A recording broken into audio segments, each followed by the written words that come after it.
Donc, alors nous reprenons la Gemara Shabbat, page Yud Aleph, page 11. Alors, on est à la quatrième ligne. 1, 2, 3, 4. On est à la troisième ligne.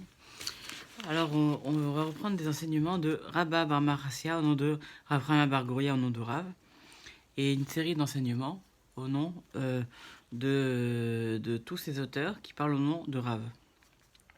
Alors, premier enseignement, toute ville dont les toits sont supérieurs, sont plus hauts que le toit de la synagogue, sont destinés à être détruits. Ça, c'est le premier enseignement, et on le voit d'un pasouk dans Ezra, où on dit que pour élever la maison de Dieu, donc toujours les maisons de Dieu, les synagogues doivent être plus élevées que les maisons de particuliers, et pour permettre de protéger les autres maisons de la destruction. Mais ça, on parle des maisons. Mais si on parle des royaumes, des châteaux, ou Rachi parle des tours aussi. Alors là, il n'y a pas de problème.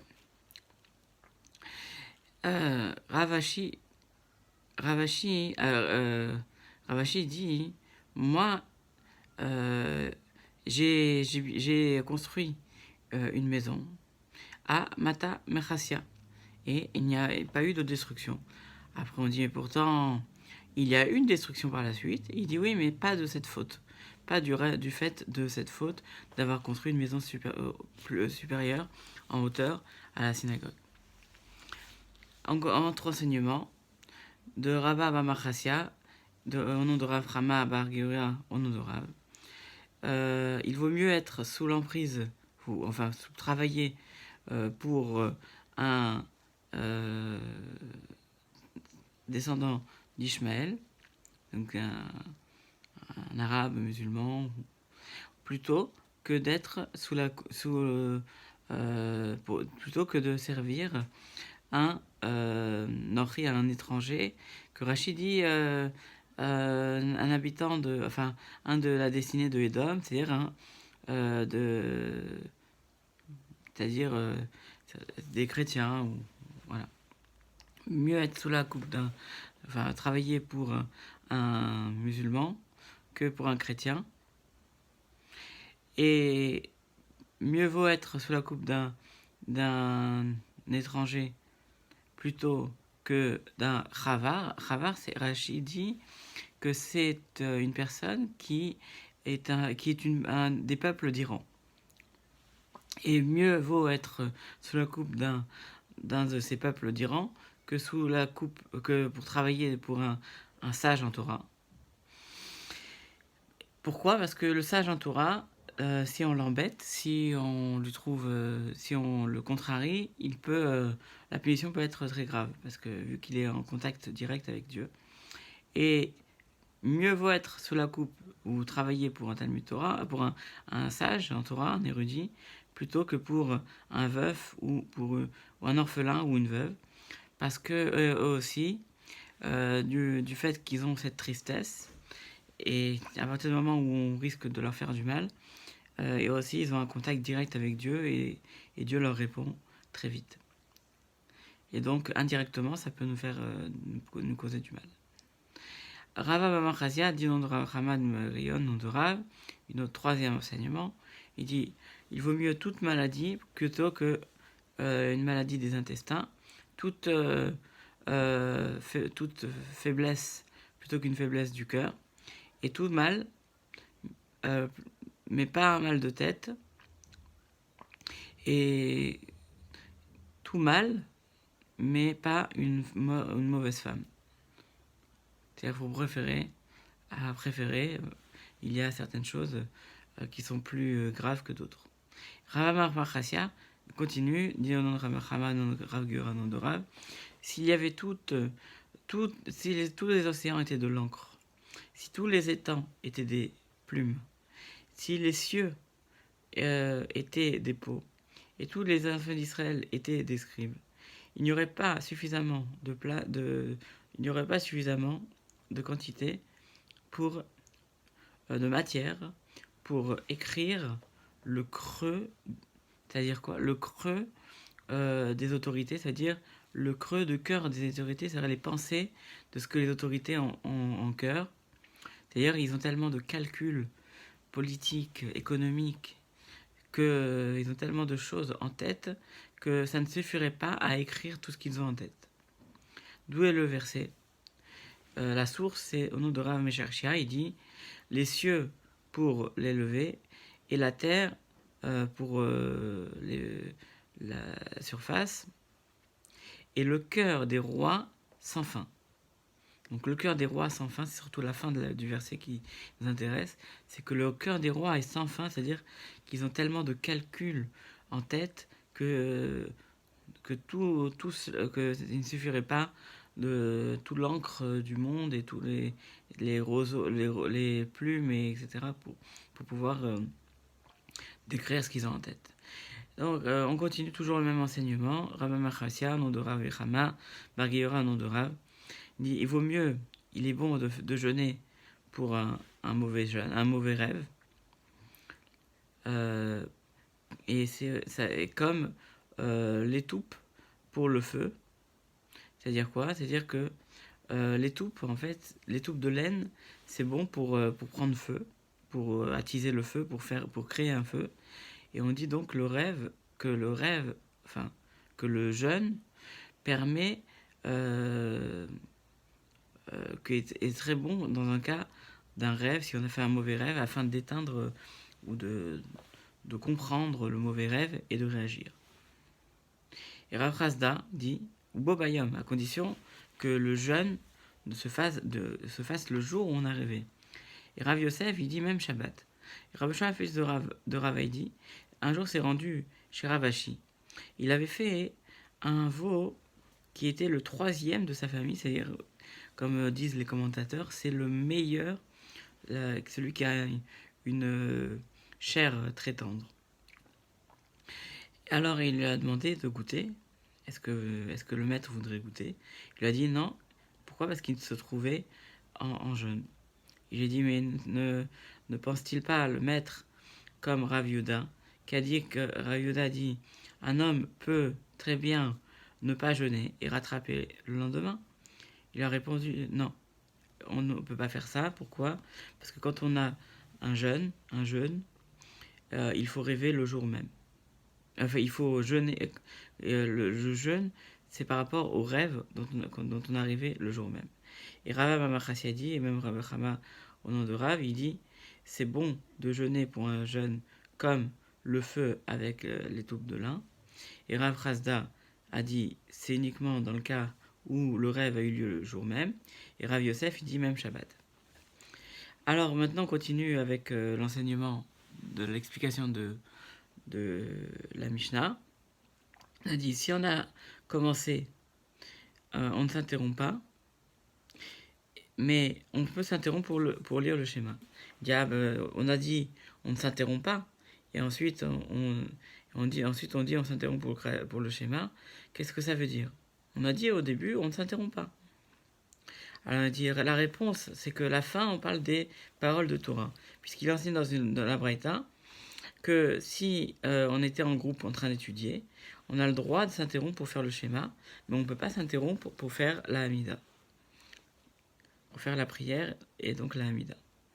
Rabbi Yochanan dit cela n'a été enseigné que, par exemple, pour Rabbi Shimon ben Yochai et ses disciples et ses amis, parce que leur Torah c'était leur métier, c'est-à-dire qu'ils ne faisaient que ça. Mais nous, qui avons d'autres occupations, on peut s'interrompre pour le schéma et même pour la prière.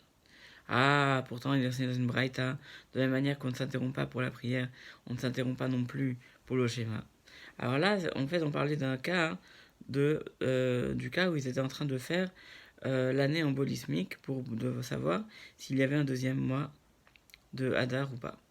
Parce que Rav Ada bar Rava a dit, et ainsi on a enseigné les anciens de Agrounia, au nom de Rav Eliezer ben Sadok, lorsqu'on était on était concentré pour l'année embolismique à Yavne, on ne s'interrompait ni pour le schéma, ni pour la prière.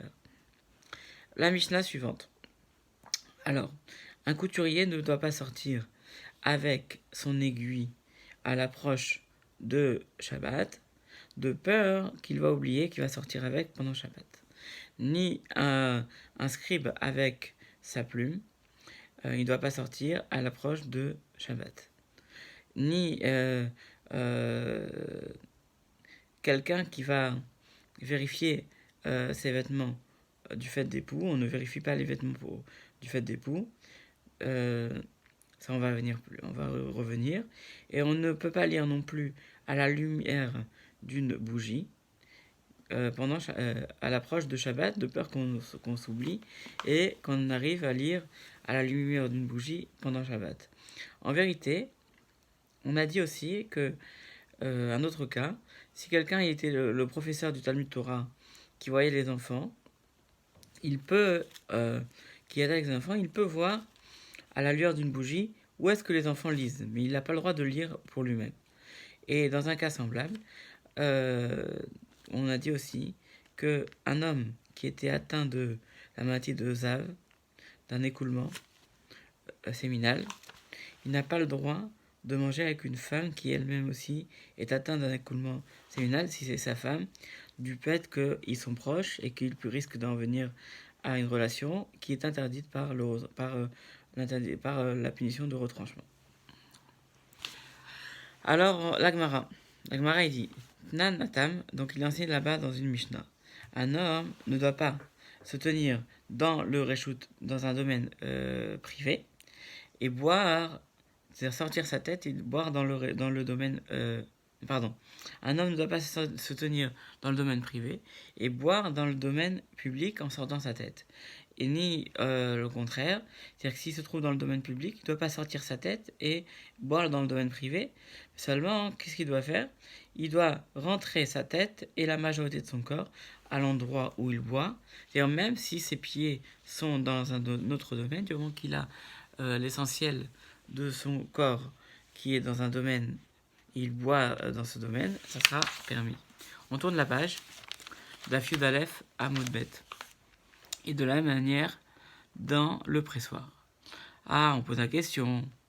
Et dans un domaine qui s'appelle carmélite, c'est-à-dire c'est un domaine qui est intermédiaire, qui n'est ni domaine privé ni domaine public, par exemple une vallée, et c'est interdit de porter, selon les sages, dans ce domaine, de peur qu'on en vienne à porter dans le domaine public ou du domaine public au domaine privé. Alors quel est le statut? Abaye dit, c'est le même statut. Rava dit, mais comment peux-tu dire ça? Puisque le fait de rentrer, cette interdiction de ne pas boire dans un domaine à un autre, c'est de peur, c'est en soi-même, c'est un décret ramim, de peur qu'on en vienne à transporter un objet d'un autre ou sa tête, que finalement on va pas s'en tenir à rester là où on est. Et carmélite, le domaine carmélite, c'est un domaine qui est interdit par les rachamim, donc on va pas faire un décret sur un décret, parce que vu que un décret sur un décret, ça serait permis. Les rachamim n'ont pas le droit de faire un décret sur un autre décret, ils ont le droit de faire un décret sur un interdit de la Torah, mais pas un décret sur un interdit de Rabbanan, puisque ça serait une protection sur une autre protection. Rabaye dit non, mais là, d'où le dis-tu? Il dit on l'apprend de Gath, du pressoir. Pourquoi? Parce qu'on voit dans ce cas-là qu'on a fait un décret sur un autre décret. Puisque le pressoir, quelle est la configuration? Si c'est un domaine public, on l'a déjà dit. Si c'est un domaine privé, on l'a déjà dit. Si c'est un domaine public, on l'a déjà dit. Donc, n'est-ce pas que le cas du pressoir, c'est un domaine intermédiaire, qui s'appelle donc carmélite, un domaine où c'est interdit uniquement de porter par les sages. Et dans un cas où on a la tête et le corps, où on a la tête d'un côté et l'autre partie du corps de l'autre côté, ce serait interdit quand même, de peur qu'on en vienne à ne pas faire attention et de changer d'un domaine à un autre. Réponse, Rava dit, non, quand on a dit ainsi pour le pressoir, c'est pas du fait de porter, c'est par rapport au statut de la dîme. Puisque a dit Rav Shechet, par exemple le pressoir, par rapport à la dîme, on enseigne dans le Mishnah, on a dit, on a le droit de boire dans un pressoir, que ça soit si par exemple on a rajouté de l'eau chaude ou de l'eau froide, et on sera dispensé, c'est-à-dire qu'on n'aura pas commis un interdit par la Torah. Pourquoi ? Du fait que le travail n'est pas véritablement terminé, donc il n'y a pas de prélèvement de la dîme dessus. Ça, c'est les paroles de Rabbi Meir. Rabbi Lazar et Ben Sadok, il dit que c'est interdit par la Torah, parce que pour lui, le travail est déjà terminé. Et Chachamim fait une distinction en disant que si on a mis de l'eau chaude, ça sera interdit par la Torah, mais si c'est à l'eau froide, ça sera permis. Pourquoi ? Parce que il peut très bien remettre le surplus, donc le travail n'est toujours pas terminé.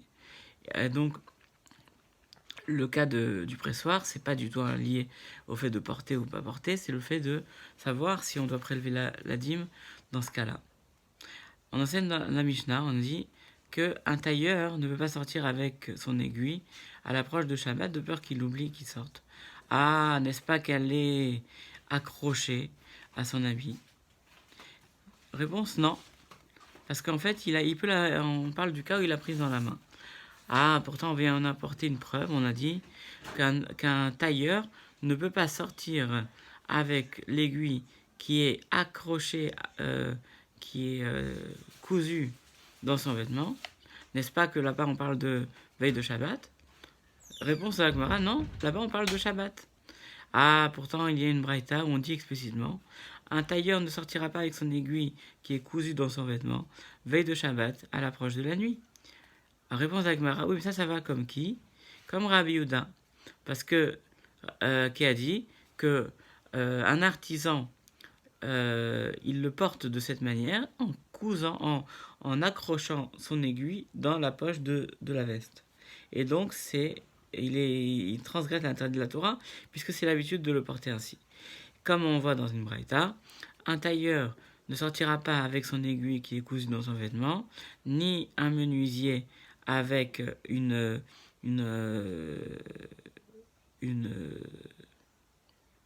instrument pour mesurer à son oreille, une règle par exemple, ni un tisserand avec le tissu qu'il a mis à son oreille, ni pareil, c'est une sorte de des personnes qui travaillent la peau, et donc il va mettre aussi un vêtement qui ressemble, qui le mettra à son oreille, ni un tanneur ou un teinturier avec un exemplaire de ce qu'il a fait à sa taille, ni un banquier avec une pièce à son oreille, parce que les gens sortaient comme cela, ils sortaient avec un exemplaire de ce qu'il faisait, avec un exemple de ce qu'il faisait. Et s'il est sorti, il est dispensé, mais c'est interdit quand même par la Torah, par les sages. Ça c'est Rabbi Meir. Rabbi Yehuda dit, si c'est un professionnel, alors c'est l'habitude pour lui de sortir ainsi, donc c'est interdit par la Torah. Mais pour les autres hommes, ils seront dispensés par la Torah, mais ça sera interdit pour les sages. Et pourtant, donc, on voit bien que c'est Rabbi Yehuda, donc notre avis, c'est Rabbi Yehuda. On enseigne aussi une personne qui est atteinte d'écoulement séminal, il ne pourra pas sortir avec une poche qu'il mettra donc à côté de son membre pour retenir un écoulement. Et s'il est sorti, il est dispensé, mais ça sera interdit par les Chachamim. Et il a enseigné aussi, un homme ne sortira pas, mais s'il est sorti, eh ben, il y a marqué qu'il est interdit par la Torah. Alors comment on comprend ? Rav Yosef explique la contradiction en disant, ce n'est pas une contradiction, l'un c'est l'avis de Rabbi Meir, et l'autre c'est l'avis de Rabbi Yehuda. Et Abaye dit, non, je peux toujours dire que c'est Rabbi Meir, mais en fait, on parle d'un cas qui n'est pas habituel. Mais pourtant, dans le cas de celui qui atteint d'écoulement, c'est habituel de sortir ainsi, de peur qu'il ait un écoulement au moment où il sort. Alors je peux dire, oui, mais dans ce cas-là, si tu dis ainsi comme pour comprendre l'avis de l'opinion de Rabbi Yehuda, alors quelqu'un qui est particulier, qui n'est pas un professionnel, qui a coupé du bois, ou qui a fait un trou pendant Shabbat, pour Rabbi Meir, n'est-ce pas qu'il ne sera pas coupable au niveau de la Torah. Et pour Rabbi Yehuda, et donc il y a un problème parce que dans ce cas-là, ça voudrait dire que tout le monde pourrait faire des trous à partir du moment où on n'est pas un professionnel, si on est juste un particulier. Donc il faut dire autre chose. Il faut dire, Rabbi Yehuda, il dit, ce n'est pas un problème. Dans le cas de celui qui a eu l'écoulement, on fait la distinction entre celui qui a eu l'écoulement 2 fois et celui qui a eu l'écoulement 3 fois. Puisque à partir du moment où il a eu 3 fois, alors dans ce cas-là, il est appelé à compter et à rester impur pendant plusieurs jours. Alors que quand il a eu l'écoulement 2 fois, il faut attendre la 3e fois pour pouvoir compter et pour pouvoir être impur. Ah, pourtant, quelle différence entre celui qui a vu 2 fois qu'il est, il devrait, et qu'il est donc, que lui, il n'a pas le droit de sortir ainsi. Que s'il sort ainsi, il est interdit par la Torah parce que, d'une certaine manière, non, et lui aussi il devrait être, même s'il a eu 2 fois, hein, il devrait sortir, il devrait être interdit par la Torah parce qu'il a besoin aussi pour vérifier qu'il n'y a pas eu la 3e. Et quelqu'un qui a eu l'écoulement 3 fois, aussi, il devrait aussi, ça devrait être aussi important pour lui, pour savoir à partir du moment où il doit compter. Réponse, ce n'est pas un problème parce que ce n'est pas le jour même. C'est-à-dire qu'en fait, s'il a eu l'écoulement le jour du Shabbat, il doit compter à partir du lendemain. Et donc c'est à partir du moment où il sort comme ça, il n'en a pas véritablement besoin. C'est pour ça que s'il est sorti avec, alors ce n'est pas habituel. Ah, pourtant il en a besoin, afin qu'il ne salisse pas ses habits. Et dans ce cas-là, il serait interdit. Ça serait interdit par la Torah. Rabbi Zera, non, il dit, ce Tana-là, qui a dit, on suit l'opinion du Tana, qui dit que si on veut se protéger de la tâche, alors c'est pas considéré comme habituel, pour mettre une protection ou pour se protéger d'une tâche. Comme enseigné dans une Mishnah, on parle de quelqu'un qui a mis une bassine pour protéger le mur de la pluie. Alors on a dit, si c'est pour laver la bassine qu'il a fait ça, alors là on considère que l'eau, qu'il a fait ça intentionnellement, et donc on considère l'eau comme s'il en avait eu besoin, et donc à partir du moment où cette eau-là est venue intentionnellement, donc elle peut transmettre l'impureté au titre des liquides qui transmettent l'impureté. Mais si maintenant il a fait ça simplement pour protéger son mur, alors on ne considère pas qu'il a fait ça intentionnellement, et donc le liquide, enfin la pluie qui fait partie des liquides qui transmettent l'impureté ne transmettra pas l'impureté si elle a touché quelque chose d'impur. Ah, n'est-ce pas que là-bas, on n'avait pas besoin de ces liquides du tout, alors qu'ici chez nous, parce que là-bas on n'avait pas besoin puisqu'on a recouvert la bassine, alors qu'ici on avait besoin de la poche pour recevoir l'écoulement s'il y en avait eu un. Réponse, là-bas c'est différent. Donc on voit que c'est différent. Réponse, dans un cas par exemple où il y a eu une fuite et il y avait des gouttes qui tombaient, des gouttes, soit par exemple du fait que il y a des gouttes qui coulaient, ou alors qu'il y avait de l'eau qui avait débordé, ça c'est sûr que l'eau ne va pas être considérée comme s'il avait fait, va pas être considérée ne va pas donner l'impureté, transmettre l'impureté, parce qu'elle n'a pas été récupérée avec l'intention d'en profiter. Mais par contre, l'intérieur de la bassine, s'il y avait de l'eau à l'intérieur de la bassine, et dans ce cas-là, il récupère l'eau de la bassine, alors là oui, cette eau-là a a été récupérée avec, dans un intérêt particulier, donc cette eau-là peut transmettre l'impureté. Et pour Abba et Rava, qui disent tous les deux, c'est pas un problème. Enfin, il n'y a pas de discussion, il n'y a pas de véritablement de problème. Pourquoi? Parce que il y a une discussion entre Rabbi Yehuda et Rabbi Shimon. Et on enseigne, et c'est quoi la discussion de Rabbi Yehuda et Rabbi Shimon? C'est à propos d'un principe halachique de Shabbat où on dit que quand on a un travail qui n'est pas nécessaire pour lui-même, et qu'on l'a fait, mais en fait on ne se sert pas forcément du principe de ce travail-là, puisque tous les travaux de Shabbat qui sont interdits, ce sont des travaux qui sont uniquement faits dans un cas où on veut, où on l'a fait intentionnellement pour accomplir un travail qui est interdit pour le Shabbat. Alors dans ce cas-là, selon Rabbi Yehuda, ça sera interdit, et selon Rabbi Shimon, ça sera permis. Et donc on va en revenir après à ce sujet-là, entre Rabbi Yehuda et Rabbi Shimon, et on va donner certainement un peu plus loin des exemples de ce concept halachique de travail qui n'est pas nécessaire pour lui-même, par rapport à l'utilisation principale du travail interdit de Shabbat. On va s'arrêter là pour aujourd'hui. Kol tov.